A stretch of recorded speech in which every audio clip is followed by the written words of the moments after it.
We're having good talks. We started with Russia. We're having some talks with Russia. Ukraine is doing well. I think they're pretty happy about it. They'd like to see it end. And we won't know for a little while, but we're making progress. People are starting to realize it's a good deal for both parties. They got to stop the war. They're losing a lot of people, a lot of soldiers, mostly soldiers.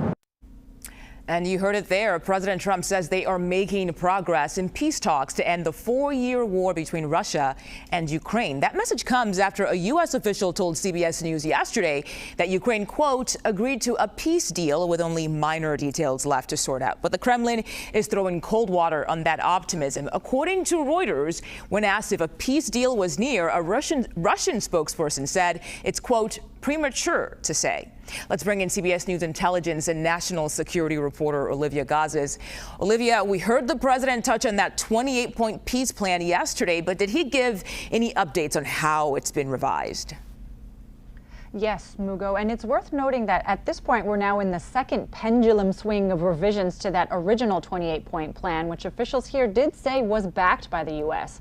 But after a groundswell of objections from Ukraine and across Europe about it being heavily weighted in favor of Russia, it was workshopped frenetically over the weekend to reflect priorities for Ukraine. Now the president is making it sound like the 28 points were much more of a starting point than a done deal. Let's listen to how he put it. There were a lot of Republicans who felt that the first plan, the first 28-point plan, was too favorable to Russia. Have you changed that? Well, that was just a map. All that was is a map. That was not a plan. It was a concept. And from there, they've taken each one of the 28 points, and then you got down to 22 points. A lot of them were solved, and actually very favorably solved. So we'll see what happens.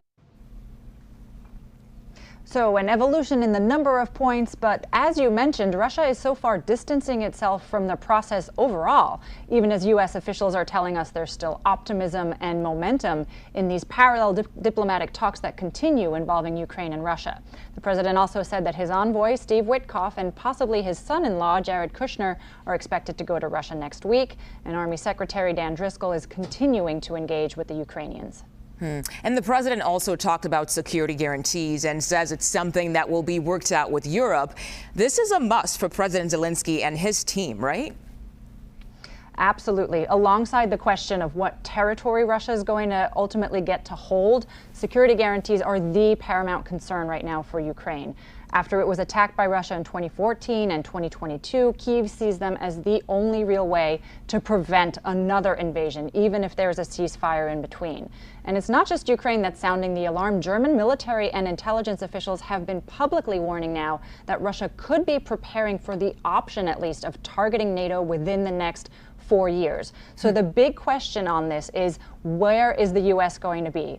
Is Washington going to join Europe in a coordinated military backstop on Ukraine's behalf, or is it going to be more limited to economic support, intelligence sharing should aggressions flare up again? Obviously, a stronger U.S. commitment would mean a stronger deterrent for Russia, but President Trump has been clear that he thinks that this just isn't America's fight and that Europe needs to do more now to shoulder the burden. Okay, Olivia Gazis, thank you. And now let's bring in CBS News senior White House correspondent Weijia Jiang. Weijia, what does the administration say is the next step in all this? Well, Mugo, Olivia mentioned it, but the president has directed his special envoy, Steve Witkoff, to go to Moscow to talk to officials to try to move this along. Of course, Witkoff was instrumental in finalizing the peace deal between Gaza and Israel, and the president talked about his role to achieve peace for this conflict. Take a listen. They're going to keep talking. They're talking to Russia now. Steve Witkoff is going over, maybe with Jared. I'm not sure about Jared going, but he's involved in the process, smart guy, and they're going to be meeting with President Putin, I believe, next week in Moscow.